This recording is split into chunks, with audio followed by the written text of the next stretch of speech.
தீபாவளி ரேஸ்ல வின்னர் யாரு? அதுவும் ரிவ்யூவர்ஸ் சாய்ஸ்ல வின்னர் யாரு? டீசலா, பைசனா, டியூடா அப்படின்றதான் இன்னைக்கு நம்ம தெரிஞ்சுக்க போறோம். No Vijay, no Ajith. அதுக்கு முன்னாடி கமல், ரஜினி இல்ல, தனுஷ், சிம்பு இல்ல, சூர்யா, விக்ரம் இல்ல. இந்த மாதிரி ஜாம்பவான் ஹீரோஸ்லாம் இல்லாத ஒரு தீபாவளி களை கட்டுமா அப்படின்னு பார்த்துட்டு இருக்க நேரத்துல களை கட்டுச்சுங்க. டியூடு, பைசன், டீசல்னு மாறி மாறி பாட்டு, ஃபர்ஸ்ட் சிங்கிள், அப்புறம் ட்ரெய்லர், டீசர்னு இறக்கி பெரிய ஹைப் கிரியேட் பண்ணியிருந்தாங்க. இதுல டீசல் படம் ஏற்கனவே ஒரு 3-4 இயர்ஸா முடங்கி கடந்த ஒரு படம் இப்ப தூசி தட்டி எழுப்பிட்டு வந்திருக்காங்க. அவருக்கு ஒரு பெரிய படத்துக்கு அப்புறம், அதாவது லப்பர் பந்து படத்துக்கு அப்புறம் வருது ஹரிஷ் கல்யாணுக்கு. அடுத்து டியூடு, டிராகனுக்கு அப்புறம் பிரதீப்புக்கு. பைசன் இப்பதான் அவர் இறங்கியிருக்காரு விளையாடுறதுக்கு, த்ருவ் விக்ரம். ஸோ இந்த 3 படத்துல எது ஜெயிக்க போகுது அப்படின்ற $1,000,000 கொஸ்டின் இருந்துச்சா? அதுல பாத்தீங்கன்னா ஃபர்ஸ்ட் நாக் அவுட்டு அந்த 2 அம்பையர்களுக்கும் புரிய வைக்கணும்ல, சண்டை செய்றோம். மத்த 2 படங்கள் டியூட் vs பைசன். யாருங்க தீபாவளி வின்னர் தானே கேக்குறீங்க? சொல்லிடலாம். யூத் ஐகானாவே மறைக்கிற பிரதீப் ரங்கநாதன் ஒரு பக்கம், மமிதா பைஜுவும் இருக்காங்கன்றனால டியூட் படத்துக்கு செம எக்ஸ்பெக்டேஷன்ஸ். இந்த பக்கம் பைசன் படம் மாரி சிவராஜோட இயக்கத்துக்காகவே பெரிய எக்ஸ்பெக்டேஷன்ஸ் உருவாயிருச்சு.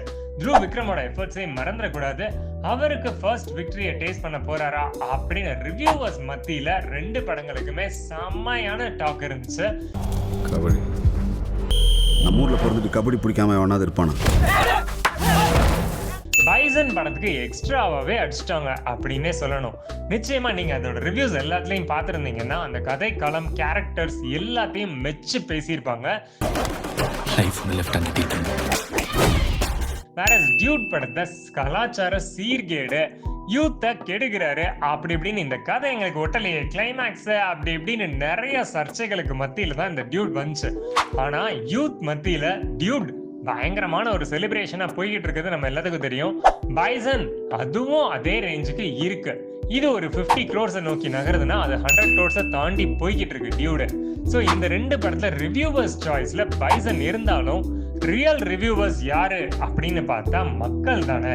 ஸோ மக்கள் எந்த படத்தை கொண்டாடுறாங்க, ஒரு கமர்ஷியல் ஹிட்டை விட செலிப்ரேஷன் பண்றாங்க அப்படின்ற வகையில பார்த்தா டியூட் நிச்சயமா தீபாவளி வின்னர் அப்படின்னு நம்ம ரேஸ்ல கொடுத்துடலாம். அதுல எந்த மாற்றமும் இல்லை. உங்களுக்கு ஏதாவது மாற்று கருத்து இருந்தா கண்டிப்பா கமெண்ட்ஸ்ல போஸ்ட் பண்ணுங்க.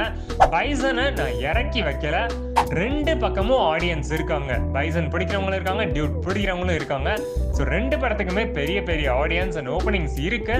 Collection wise, celebration wise Dude போனாலும் பைசன் அதுக்கான யதார்த்தத்தை அது கொடுத்துட்டு தான் இருக்கு. ரிவ்யூவர்ஸ் சாய்ஸ்ல அங்க இருந்தாலும் யூத் மத்தியில டியூட் புகழ்ந்து தள்ளிக்கிட்டு இருக்காங்க. ஸோ 2 படங்களையும் பார்க்கலன்னா மிஸ் பண்ணிடாதீங்க. இதே மாதிரி இன்னொரு எக்ஸைட்டிங்கான வீடியோஸ்ல உங்களை சந்திக்கிறேன். லைக், ஷேர், சப்ஸ்கிரைப் பண்ற ரெடியா இருங்கப்பா.